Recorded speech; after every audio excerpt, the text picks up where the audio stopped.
Hey everyone, welcome to Patriot Warrior Soapbox, where I give you my commentary on the news today, as reported by Wall Street Journal. First up, the cover photo. It was a scene from Bolivia. See them all waving the Bolivian flag because their president resigned and fled the country over allegations of electoral fraud, which makes one glad to live in the United States because despite what people who really believed in the Mueller report would say, American elections are rigged or not. They're not as as fraudulent as other countries' elections, but there's still a lot of the Democratic Party still rigs a lot of elections, especially in big cities, and blue states, and just by not having voter ID, because when you don't have voter ID laws, it makes it easier to cheat. Case in point, every state that Obama won in 2012 had no voter ID laws. Every state he lost did. I don't think that's a coincidence. But yeah, Latin America and much of the developing world as a whole have traditionally struggled with the idea of democracy. Like, sometimes elections are held and then the military coup erases it, and then they try again at democracy, and then something like this goes nuts. Then Saudi Arabia's oil company, Aramco, its profits are starting to fall, especially as oil supplies around the world rise and therefore prices fall, and so they're rethinking the idea of launching an IPO for the first time because they may not be worth as much as they thought. And then car debt is getting worse, and car loans are getting worse and worse in the U.S. with a lot of people having what's known as negative equity, which is where the value of the loan exceeds the value of the car. Like there's a guy who has the example is, I believe it's a $27,000 car with a $40,000 loan to pay it off.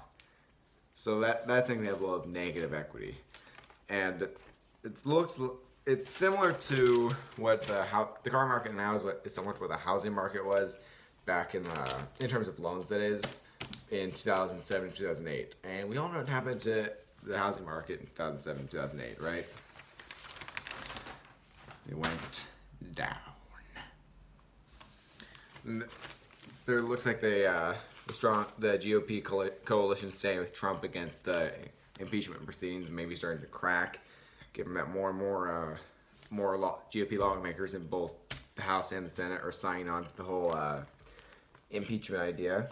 Like, some are saying that that all depends on his intent, like behind the whole Ukraine issue. Like, if he intended it to be a quid pro quo to dig a dirt in the Bidens, then it's bad. But if he did not intend it to be a quid pro quo, then that's okay.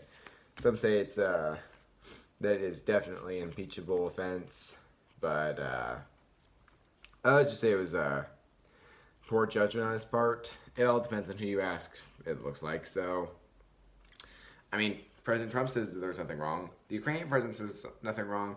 So it should be okay. So that would imply it's okay, right? I mean, like, the Ukrainian president said that he didn't feel like he was being bullied or there was some sort of quid pro quo, especially since the aid was that was supposedly part of this quid pro quo was released. And really, quid pro quo is such an overused term because it literally means in Latin this for that. And it's often used as a synonym for bribery, but really, quid pro quo could be referred to any transaction. Heck, if you're going to buy like a candy bar at the 7-Eleven, that's quid pro quo by technical definition. So, there's quid pro quo in the Ukraine deal, blah, blah, blah.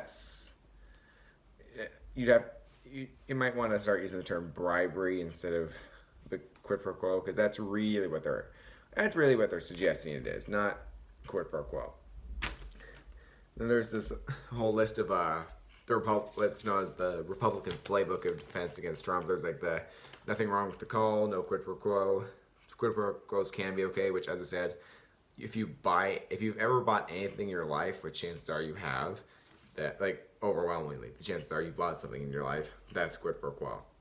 Secondhand evidence, because the whistleblower that wasn't even in on the call, you can't even get a parking ticket based on secondhand evidence. you can impeach the president. Then another thing, not impeachable offense. This is the most tricky part, I would say, because the Constitution it lists when it lists the branches of the federal government and their powers, it goes in order of legislative, executive, and judicial, and that order is the increasing vagueness in terms of the powers. Like most specific about the Constitution, a little more vague about the presidency, and even more vague about the judiciary. And so the president, I mean, depending on who the president is at the time and what the Supreme Court makeup is like, the president has had like varying degrees of leeway in terms of power. So I mean, it just says the Constitution says that he's as far as his powers go, he's the commander in chief of the armed forces, and he has executive powers vested in him. So what those powers are is obviously up for debate. So really, the phone call, there could be nothing wrong with the whole idea of bribing the Ukraine. There could be everything wrong with it. It just depends how you interpret that one section. DACA the Supreme Court has agreed to take up DACA on its current term, which is in 2017 President Trump tried to repeal it, which legally he can because executive orders like the one Obama launched to create DACA can be repealed simply by another executive order.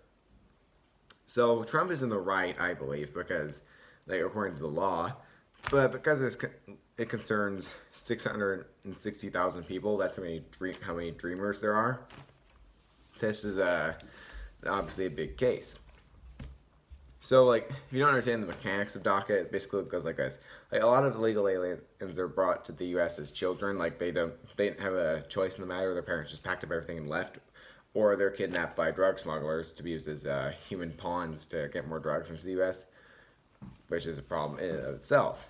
But regardless of how they got there, there's a whole bunch of illegal immigrants who came to the U.S. against their will. So Obama in 2012 decided, all right, let's grant them amnesty until we know what to do with them. It always annoys me that the government continually puts off stuff for the next generation, but I'm not sure if I'm more annoyed or less annoyed by DACA in that respect, because it's because DACA is deferred action for childhood arrivals. Deferred action meaning, like, literally meaning, we'll deal with it later. They're fine for now. So I'm not sure if I'm less annoyed because it's at least that putting up is more honest, or if I'm more annoyed that they're finally admitting whatever. So yeah, I'm not sure how I feel about the naming choice there. But I do think the program is wrong because it's illegal. It goes against immigration law. Those people should be deported, regardless of how they got here. But nevertheless, it's going to come before the Supreme Court. And I mean, given the conservative majority, it probably ruled in Trump's favor. But I mean, there have been some cases where the more conservative justices have sided with the liberals. So we don't know. Then there's the climate activists are really pushing for electoral wins. You know, the whole everyone panic mentality of the climate protests, which I think is bizarre. Like, kids are dropping out of school to go to climate protests, and like the nihilism promoted with this stuff is intense. Like the person citing this article dropped out of college 11 credits shy of graduation. Can't you finish the credits and then go to environmental work? I mean, 11 credits. That's like a semester or less. Come on. I would if I were, I'd stay on, but they say 12 years left to save the world. I think you can sacrifice 5 or 6 months of that time to get your degree. I mean, the world's not going to end in 12 years. NASA actually has said that the Earth goes through warming and cooling periods simply because the Earth gets yanked around by other planets. It's it was global cooling that everyone's freaked out about as recently as the 70s. So yeah, I think it's nuts. The obsession and the nihilism over climate change is just bizarre. And then we go to the op-ed section where we have Pete Buttigieg's plan for America. It's only highlighted here though because because Buttigieg, because as Sanders, like everyone knows Sanders is old and probably might not even survive to the election. Warren has outrageously high-priced plans. Biden forgets what he says half the time. So Buttigieg, even though he's polling at about 7% right now, he could make a comeback. I mean, I'm not rooting for this guy, but he could potentially make a comeback. But the reason why I'm not rooting for him is his plan, which totals apparently like 5.7 trillion.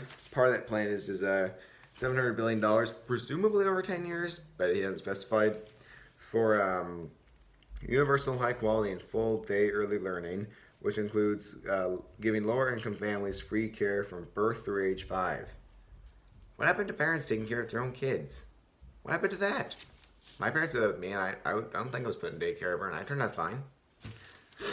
$500 billion to make college affordable, which is means free tuition at public universities for the 80% of students whose families earn up to $100,000 a year. So that's $100,000 a year and below.